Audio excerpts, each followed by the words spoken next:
Imagine waiting your entire life for the chance to buy something everyone says is one of the most valuable things in the world. For years, millions of people wanted to own just a tiny piece of SpaceX. But there was one problem. They couldn't. Unless you were an employee, a wealthy investor, or one of a handful of private investment firms, the door was completely closed. Everyone else had to sit on the sidelines and watch as the company became bigger, more valuable, and more ambitious every single year. Then, after more than 2 decades of speculation, rumors, and countless predictions about when it would finally happen, the door opened. SpaceX launched its long-awaited IPO. Investors rushed in. Demand exploded. News channels covered every minute. Financial analysts couldn't stop talking about it. Social media was filled with people asking the same question. Should I buy SpaceX stock? It looked like one of the biggest success stories Wall Street had ever seen, but then something unexpected happened. Almost as quickly as the excitement began, the stock started falling. Hundreds of billions of dollars in market value disappeared. Headlines everywhere suggested that something had gone terribly wrong. So what happened? Did SpaceX suddenly stop launching rockets? Did Starlink stop working? Did Elon Musk make a massive mistake? Surprisingly, the answer to all of those questions is no. The truth is much simpler, and once you understand it, you'll not only understand the SpaceX IPO, you'll understand how the stock market itself really works. The funny thing is that most people hear the word IPO and immediately think it's something complicated. It sounds like one of those financial terms that only people wearing expensive suits on Wall Street understand. But in reality, the basic idea is incredibly simple. In fact, if you can understand a lemonade stand, you can understand an IPO. Imagine you're 12 years old, and you've started the best lemonade stand in town. At first, it's just you. You bought the lemons, you made the lemonade, and you keep all the money you earn. Because you own the business, every dollar of profit belongs to you. Now imagine your lemonade becomes so popular that people line up around the block every afternoon. Suddenly, you can't keep up anymore. You need a bigger stand. You need more lemons. Maybe you even need your friends to help make drinks while another friend collects money. But expanding costs money, and you don't have enough saved up. You have 2 choices. You could borrow money from a bank and promise to pay it back later, or you could sell tiny ownership pieces of your lemonade stand to other people. Maybe you decide to keep 80% of the business and sell the remaining 20%. Your classmates buy those tiny pieces because they believe your lemonade stand will become even more successful in the future. Now they aren't just customers anymore. They're owners. If your business grows, the value of their little piece grows too. If business slows down, the value of their piece falls. That's essentially what an initial public offering, or IPO, is. It's the first time a private company allows ordinary investors to buy ownership through the stock market. Here's the most important thing to understand.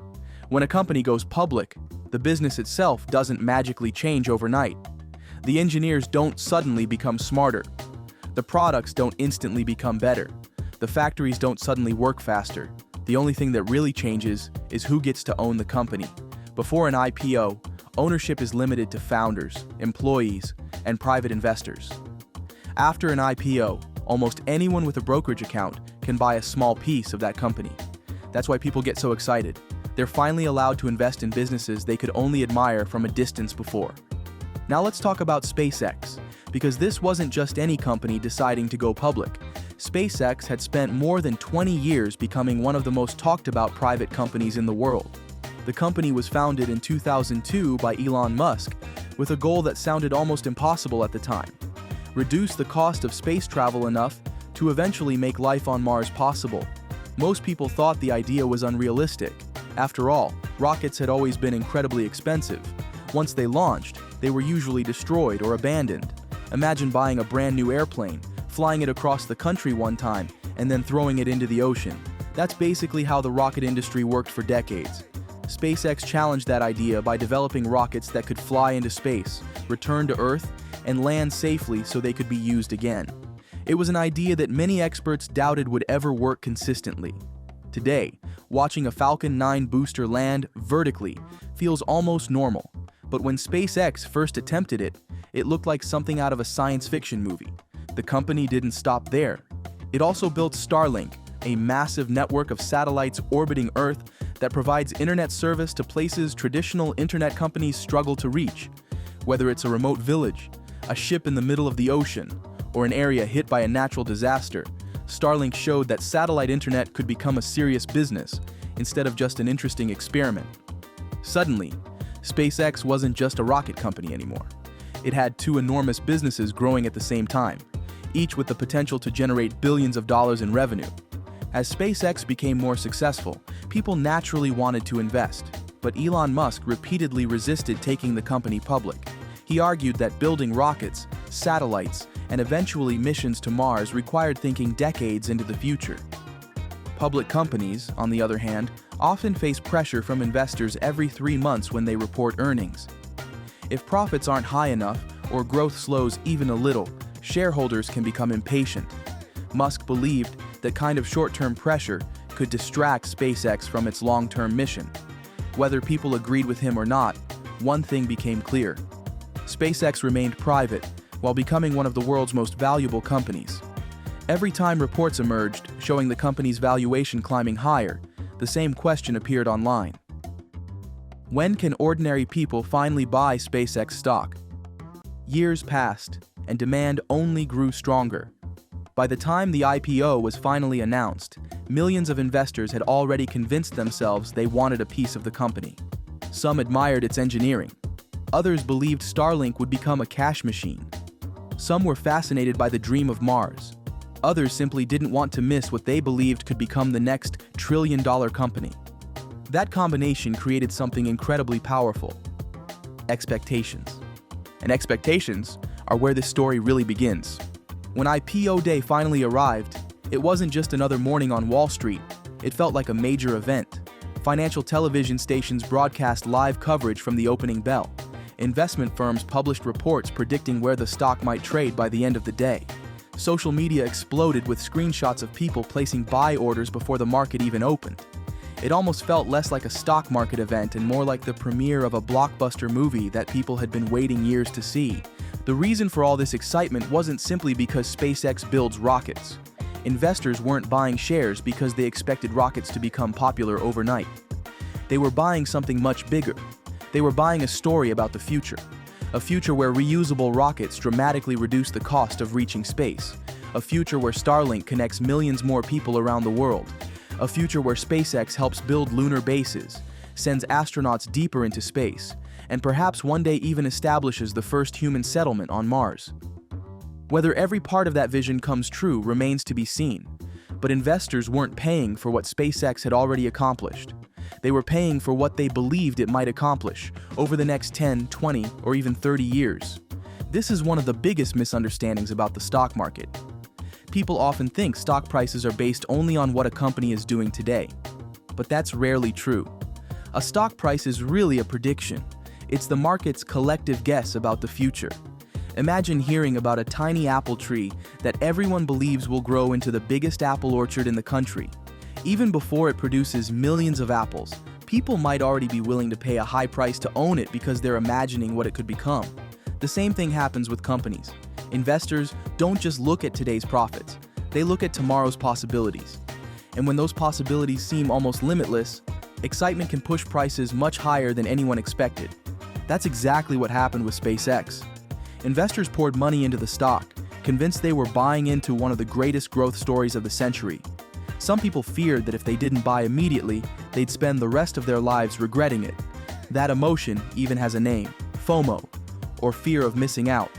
It's the same feeling you get when everyone around you is talking about an amazing concert, a new video game, or a once-in-a-lifetime opportunity, and you worry you'll be left behind if you don't join in immediately. For a while, it looked like everyone who bought SpaceX was going to make easy money. The excitement seemed unstoppable. Every news article celebrated another milestone. Every television interview asked how much higher the stock could go. Optimism was everywhere. But history has shown us something important about markets. Excitement can only push prices higher for so long before investors begin asking a completely different question. They stop asking, "How incredible is this company?"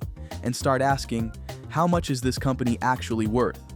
And once that question starts spreading through the market, everything can change surprisingly fast. Think about it like an auction. Imagine someone puts a brand new bicycle up for sale. The first person offers $100. Someone else says $150. Another person jumps to $200. Soon people are so determined to win that the price climbs to $500. At that point, you have to stop and ask yourself an important question. Is the bicycle actually worth $500, or are people simply getting caught up in the excitement of the moment?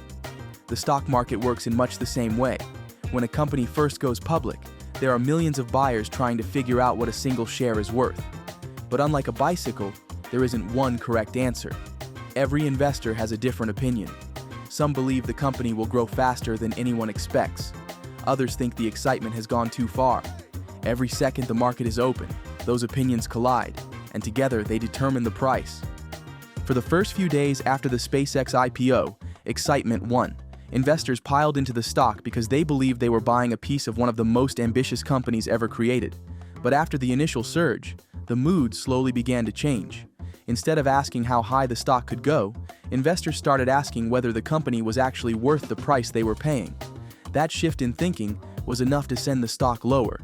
Within days, SpaceX had lost hundreds of billions of dollars in market value from its peak, even though the business itself hadn't suddenly changed. For people watching from the outside, this didn't make much sense. The company hadn't reported a disaster. Rockets were still launching on schedule. Starlink was still expanding. Engineers were still developing Starship and working toward the long-term goal of making life multiplanetary. So why would investors suddenly start selling? The answer is one of the most important lessons anyone can learn about investing. A stock price doesn't tell you whether a company is good. It tells you what people are willing to pay for that company at a specific moment in time. Those are two completely different things. Let's go back to the lemonade stand one more time. Imagine your lemonade business becomes the most popular stand in town. Everyone believes you'll sell 1 million cups next year, so investors happily pay huge amounts of money to own a piece of your business. Now imagine nothing actually goes wrong. Your stand is still packed with customers. You're still making more money than ever before. But investors begin thinking you'll probably sell 900,000 cups instead of 1 million. That's still an incredible business. Almost any owner would celebrate those numbers. Yet the value of the business can still fall because investors weren't paying for 900,000 cups. They were paying for 1 million. The business improved, but expectations had improved even faster. That's exactly why great companies can have falling stock prices. Many people assume a stock only goes down when something terrible happens. In reality, expectations can become so optimistic that even excellent news isn't enough to satisfy investors. Imagine a student who scores 98 out of 100 on every math test. Everyone expects another 98. Then one day the student scores a 95. A 95 is still an outstanding grade, but compared with expectations, it feels disappointing. Markets think the same way. They constantly compare reality with expectations, not reality with perfection. Another reason the stock declined was something called profit-taking. Despite the technical name, the idea is incredibly simple. Suppose your grandfather gives you a rare baseball card worth $100. A week later, collectors suddenly offer you $180 for it. Many people would sell. Not because they hate baseball, and not because they think the card is bad. They simply see an opportunity to lock in a quick profit. The same thing happens after many popular IPOs. Some of the earliest SpaceX investors had owned shares for years before the company went public. Employees had received stock as part of their compensation, and venture capital firms had invested when the company was worth only a fraction of its eventual valuation. Once the IPO created an active public market, some of those early investors decided it was the right time to cash out. When enough people sell at once, supply increases. And whenever supply grows faster than demand, prices usually fall. There were also concerns about just how much investors were paying for future growth. SpaceX isn't simply trying to operate a successful rocket company. It's building reusable launch systems, expanding the Starlink satellite network, developing Starship, investing heavily in artificial intelligence infrastructure, and pursuing long-term projects that could take years to generate returns. Those ambitions require enormous amounts of capital. Around the same time, the company also announced plans to raise additional debt, reminding investors that even the world's most valuable growth companies still need massive amounts of funding to pursue their biggest goals. At the same time, the broader technology sector was experiencing increased volatility. When investors become nervous about interest rates, inflation, or geopolitical events, They often reduce their exposure to expensive, fast-growing companies first. That doesn't necessarily mean those businesses have become weaker. It simply means investors become more cautious about paying premium prices for future growth. Think of it like the weather. On a bright sunny day, people are happy to drive a convertible with the roof down. But when dark storm clouds appear, many suddenly prefer a sturdy SUV. The cars haven't changed. The weather has. Markets behave in much the same way. Investor confidence rises and falls constantly, and those emotional swings can move stock prices far more dramatically than the businesses themselves. This is why experienced investors often say the stock market is driven by psychology just as much as economics. Every share that's bought or sold represents a human decision. Behind every trade is someone feeling optimistic, nervous, greedy, patient, or afraid. Those emotions can create incredible opportunities, but they can also create incredible mistakes. One of the biggest mistakes is assuming that because everyone is talking about a company, buying its stock must automatically be a good investment. History tells a different story. Some of the world's greatest businesses have gone through long periods where their stock performed poorly, not because the companies failed, but because expectations had simply gotten too far ahead of reality. That's the lesson hidden inside the SpaceX IPO. The company didn't suddenly become worse because its stock fell. Rockets were still flying. Satellites were still launching. Engineers were still building toward the same ambitious future. What changed wasn't the mission. What changed was what investors believed that future was worth. That's the difference between a great company and a great investment. A company can be extraordinary, yet its stock can still fall if expectations become impossible to satisfy. Understanding that difference is what separates chasing headlines from understanding how markets really work. If you liked this video, please subscribe for more videos like this.